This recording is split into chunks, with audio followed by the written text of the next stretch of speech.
ಅಪ್ಪ, ನೀವಾದ್ರೂ ಅಮ್ಮಂಗೆ ಸಮಾಧಾನ ಮಾಡಿಪ್ಪ. ವಸು, ಅವನ ಆಡಿದ ಮಾತುಗಳನ್ನ ಕೇಳಿದ್ಮೇಲೆ ನಿಮ್ಮಮ್ಮನಿಗೆ ಹ್ಯಾಕ್ ಸಮಾಧಾನ ಮಾಡಬೇಕು ಅಂತ ನನಗೂ ಗೊತ್ತಾಗ್ತಾ ಇಲ್ಲಮ್ಮ. ಏನ್ ಮವ, ನಿಮ್ಮಂತ ಆಲದ ಮರನ ಹೀಗೆ ಅಲಗಾಡಿದ್ರೆ ಬಿರುಗಾಳಿಗೆ ನಾವೆಲ್ಲ ಎಲ್ಲಿ ಹೋಗ್ಬೇಕು ಹೇಳಿ? ಅಳಿಯಂದ್ರೆ ಇದು ಇವತ್ತಲ್ಲ ನಾಳೆ ಬೀಳೋ ಮರ.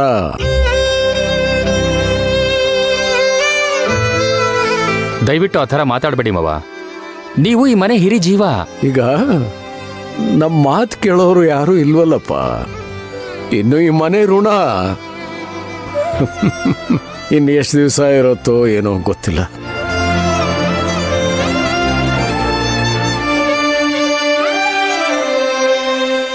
ಇಷ್ಟು ದಿನ ಈ ಮನೇಲಿ ಏನ್ ನಡಿಬಾರ್ದು ಅಂತ ಅನ್ಕೊಂಡಿದ್ವೋ ಅದೇ ನಡೀತಾ ಇದೆ. ವಸುಮತಿಯವರೇ, ನೀವು ಧೈರ್ಯ ಕಳ್ಕೊಂಡ್ಬಿಟ್ರೆ ಹೇಗೆ? ಸ್ವಲ್ಪ ಸಮಾಧಾನ ಮಾಡ್ಕೊಳ್ಳಿ. ಹೇಗ್ ಸಮಾಧಾನ ಮಾಡ್ಕೊಳ್ಳೋದು ದೇವಕಿ ಅವರೇ? ಯಾರೋ ನಮ್ ಕಣ್ ಕಟ್ಟಿ ಒಂದ್ ದೊಡ್ಡ ನಗರದ ಮಧ್ಯೆ ಬಿಟ್ಟು ಹೋಗಿರೋ ಹಾಗೆ ಅನ್ನಿಸ್ತಾ ಇದೆ. ಅದ್ರಿಂದ ಹೊರಗಡೆ ಬರೋದಕ್ಕೆ ದಾರಿನೇ ಕಾಣಿಸ್ತಾ ಇಲ್ಲ. ನೋಡಿ, ಎಂಥದ್ದೇ ಚಕ್ರವ್ಯೂಹ ಆಗಿದ್ರು ಅದರಿಂದ ಹೊರಗಡೆ ಬರೋಕ್ಕೆ ಒಂದು ದಾರಿ ಇದ್ದೇ ಇರುತ್ತೆ.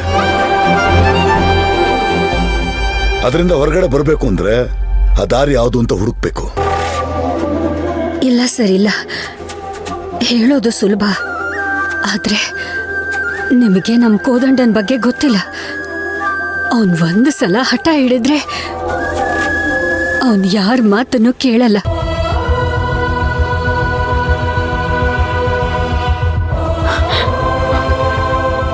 ಇಲ್ಲಿ ಏನಾಗ್ತಿದೆ ಅನ್ನೋದೇ ಅರ್ಥ ಆಗ್ತಾ ಇಲ್ಲ.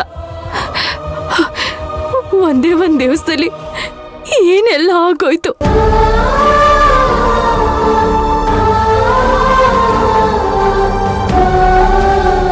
ಇದಕ್ಕೆಲ್ಲ ವಂಶಿನೇ ಕಾರಣ. ಅವತ್ತೇನಾದ್ರೂ ಅವಳ ಅಣ್ಣನ ಒಪ್ಕೊಂಡ್ಬಿಟ್ಟಿದ್ರೆ ಇವೆಲ್ಲ ಆಗ್ತಾನೆ ಇರಲಿಲ್ಲ. ಇವಳಿಂದಾನೆ ಅಮ್ಮ ಅಕ್ಕ ಎಲ್ಲರೂ ಕಣ್ಣೀರು ಹಾಕೋ ಥರ ಆಗೋಯ್ತು. ದೇವ್ರೆ, ಹೇಗಾದ್ರೂ ಮಾಡಿ ಈ ಕುಟುಂಬನ ಸರಿ ಮಾಡೋ ಶಕ್ತಿ ನನಗೆ ಕೊಡಪ್ಪ.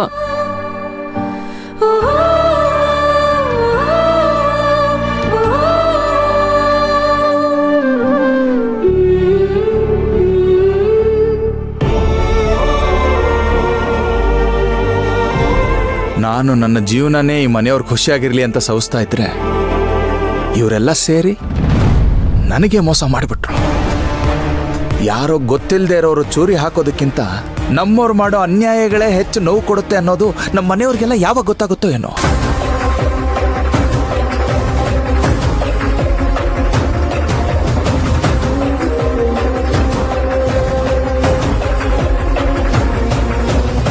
ಓಹೋ, ಇವನಿನ್ನೂ ಅದೇ ಯೋಚನೆ ಮಾಡ್ಕೊಂಡು ಕೂತಿದ್ದಾನಾ? ಇರ್ಲಿ, ಈ ಕಿಡಿಗೆ ಇನ್ನೊಂದ್ ಸ್ವಲ್ಪ ಗಾಳಿ ಹಾಕಿದ್ರೆ ಈ ಇಡೀ ಮನೆನೇ ಹತ್ತಿ ಉರಿಯುತ್ತೆ. ಅಯ್ಯೋ, ಇದೇನ್ ಇಲ್ಲೇ ಕೂತಿದ್ದೀರಾ?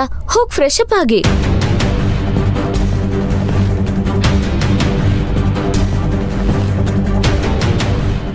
ಏನಾಯ್ತು ನಿಮ್ಗೆ? ಏನಿಲ್ಲ ಬಿಡು ಮಾಯಾ.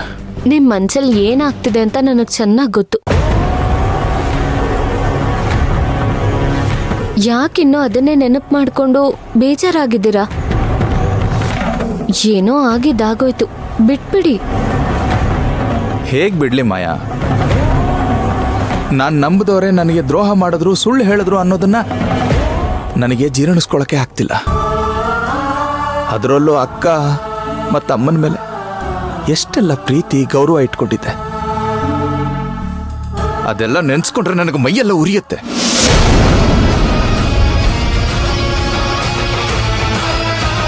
ನನ್ ಕೆಲ್ಸ ಶುರು ಮಾಡೋದಕ್ಕೆ ಇದೇ ಕರೆಕ್ಟ್ ಟೈಮ್. ಕಬ್ನ ಕಾದಿದ್ದಾಗ್ಲೇ ಅದನ್ನ ಬಡಿಬೇಕು. ನಾನು ಕೂಡ ಅದನ್ನೇ ಯೋಚನೆ ಮಾಡ್ತಿದ್ದೆ ರೀ. ಅಲ್ಲ, ಇಷ್ಟೆಲ್ಲ ಮಾತಾಡೋದಿಕ್ಕೂ ಮುಂಚೆ ಅಟ್ಲೀಸ್ಟ್ ನಮಗ್ ಒಂದ್ ಮಾತಾದ್ರೂ ಹೇಳ್ಬಾರ್ದ? ನಿಮ್ ಅಕ್ಕಂಗೆ ನಿಮಗಿಂತ ನೆನ್ನೆ ಮೊನ್ನೆ ಬಂದಿದ್ ವಂಶಿನೇ ಹೆಚ್ಚಾಗ್ಬಿಟ್ಲಾ? ನಿಮ್ ಒಳ್ಳೆತನನ ಅವರು ದುರುಪಯೋಗ ಮಾಡ್ಕೋತಿದ್ದಾರೆ.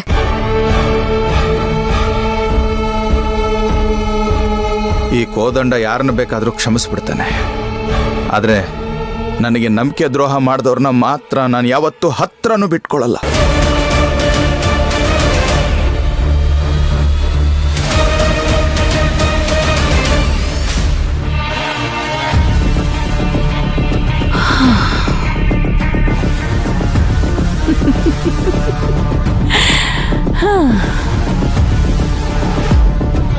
ಇಷ್ಟು ದಿನ ಈ ಮನೆ ನೋಡಿದ್ದಕ್ಕೂ ಇವತ್ತು ನೋಡ್ತಾ ಇರೋದಕ್ಕೂ ತುಂಬಾ ವ್ಯತ್ಯಾಸ ಇದೆ. ಯಾರನ್ನ ಈ ಮನೆಯವರೆಲ್ಲ ಮನೆ ಆಳಿನ ತರ ನೋಡಿದ್ರು ಇವತ್ತವರೇ ಈ ಮನೆಗೆ ಅರಸರು.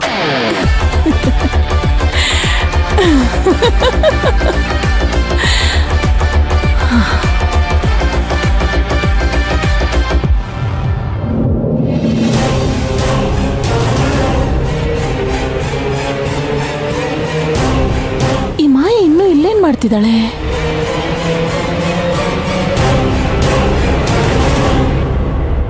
ನಾನ್ ನಿಮ್ ಜೊತೆ ಇದ್ದೀನಿ. ಅದೇನೇ ಆದ್ರೂ ನಾವ್ ಜೊತೆಲೇ ಇರೋಣ. ಮಾಯಾ, ಇಷ್ಟೆಲ್ಲ ಆದ್ಮೇಲೆ ನನಗೆ ಮನುಷ್ಯರ ಮೇಲೆ ನಂಬಿಕೆನೇ ಹೊರಟೋಗಿದೆ. ನೀನು ಕೂಡ ಸುಮ್ಮನೆ ಹೇಳಬೇಕು ಅಂತ ಬಾಯಿ ಮಾತಿಗೆ ಇದೆಲ್ಲ ಹೇಳ್ತಿಲ್ಲ ತಾನೆ? ಇದೇನ್ರಿ ಈ ತರ ಮಾತಾಡ್ತಿದ್ದೀರಾ? ನಿಮ್ ಕೈಯಾರೆ ನನಗ್ ವಿಷ ಕೊಟ್ರು ಅದನ್ನ ಅಮೃತ ಅನ್ಕೊಂಡ್ ಕುಡಿತೀನಿ.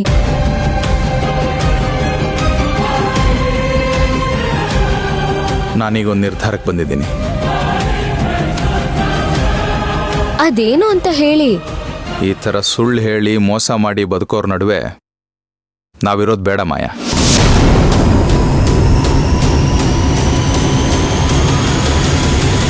ನಾನು, ನೀನು, ಅತ್ತೆ ಇಲ್ಲಿಂದ ಬೇರೆ ಎಲ್ಲಾದರೂ ಹೊರಟೋಗ್ಬಿಡೋಣ.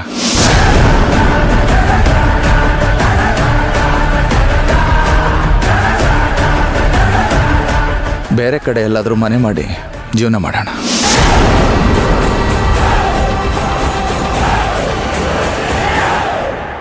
ನನ್ನ ಹಣೆ ಬರನೇ ಸರಿ ಇಲ್ಲ ಅಂತ ಕಾಣುತ್ತೆ.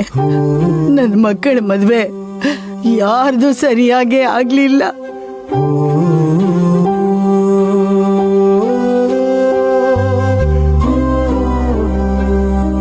ವಸುಮತಿ ಮದ್ವೆಲಿ ಹಾಗಾಗಿತ್ತು. ಈಗ ಸೊಸೆಯಂದಿರನ್ನ ಮನೆ ತುಂಬಿಸ್ಕೋಬೇಕಾದ್ರೆ ಮನೇಲೆ ಬಿರುಕು ಮೂಡ್ತಾ ಇದ್ದೆ. ದೇವ್ರೇ ದೇವ್ರೇ.